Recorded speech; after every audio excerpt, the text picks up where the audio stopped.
রাজনীতিমুক্ত শিক্ষার পক্ষে সওয়াল করতে গিয়ে দলেরই কোপে তৃণমূল সরকারের ক্রেতা সুরক্ষামন্ত্রী সাধন পাণ্ডের বক্তব্য খারিজ করে শিক্ষামন্ত্রী কার্যত বুঝিয়ে দিলেন কলেজের মাথা থেকে রাজনীতিবিদদের সরানোর কোনো পরিকল্পনা আপাতত সরকারের নেই।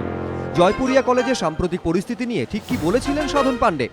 ট্রেড ইউনিয়নের মাথায় কোনো মন্ত্রীরা বসবে না, তেমনি কোনো কলেজের পরিচালনা ব্যবস্থায় গভর্নিং বডির চেয়ারম্যান মন্ত্রীদের থাকা উচিত নয়। আমার মনে হয় যে মন্ত্রীরা যদি থাকে ট্রেড ইউনিয়নে বা গভর্নিং বডিতে, তাহলে কলেজের বা ট্রেড ইউনিয়নের ওরা একটু ইনফ্লুয়েন্স হয়ে যায়।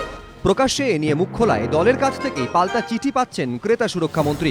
সাধন পাণ্ডেকে চিঠি দেওয়া হচ্ছে যে দলের ওনার যদি কোনো সাজেশন থাকে ওনার দলের মধ্যে দেওয়া উচিত ছিল, উনি বাইরে দিয়েছেন বলে। মানে উনি কি ভুল করেছেন দিয়ে? না, উনি অন্তত সংবাদ মাধ্যমে গিয়ে তার বক্তব্য বলাটা অত্যন্ত লজ্জাজনক, দুঃখজনক। ওনার যা কিছু বলার থাকে দলের মধ্যে বলবেন। তৃণমূল মহাসচিব তথা শিক্ষামন্ত্রী এও বুঝিয়ে দিয়েছেন কলেজ পরিচালন সমিতির মাথায় কারা বসবেন তা নিয়ে সাধন পাণ্ডের বক্তব্যকে আদৌ গুরুত্ব দিচ্ছেন না তারা। আমরা এখনও মনে করি যে বিধায়করা যদি নিজেরা কমিটিতে না থাকে তাহলে সেই কলেজের উন্নতি হয় না। সামগ্রিকভাবে আমরা মনে করি জনপ্রতিনিধিদের একটা দায়িত্ব আছে।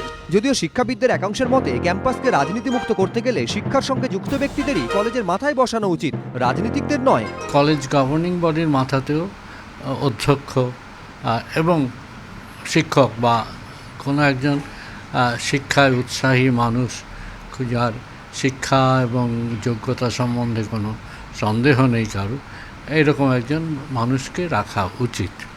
কোনো ক্রমেই যার রাজনৈতিক পরিচয় বড় তাকে কোনোভাবেই মাথায় বসানো উচিত নয়।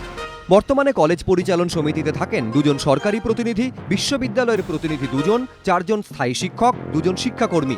পদাধিকার বলে ছাত্র সংসদের সাধারণ সম্পাদক এবং স্থানীয় কাউন্সিলর বা পুরপ্রধান বা পঞ্চায়েত সমিতির সভাপতি। সম্প্রতি পরিচালন সমিতির সদস্যদের ন্যূনতম শিক্ষাগত যোগ্যতা স্নাতক করা হয়েছে। তবে সরকারি সূত্রে খবর, কলেজ পরিচালন সমিতির গঠনতন্ত্রে সভাপতির ন্যূনতম শিক্ষাগত যোগ্যতা সম্পর্কে কিছু বলা নেই।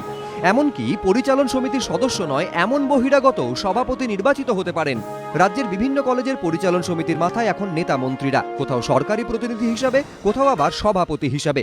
শিক্ষা মহলের একাংশের মতে মূলত এই কারণেই বেশ কিছু ক্ষেত্রে অধ্যক্ষদের সঙ্গে কলেজের মাথায় বসে থাকা রাজনীতিবিদদের সংঘাত বাঁধছে। তাই এই রোগের নিরাময়ের স্থায়ী দাওয়ায় একমাত্র রাজনীতিমুক্ত শিক্ষা। কৃষ্ণেন্দু অধিকারী, এবিপি আনন্দ।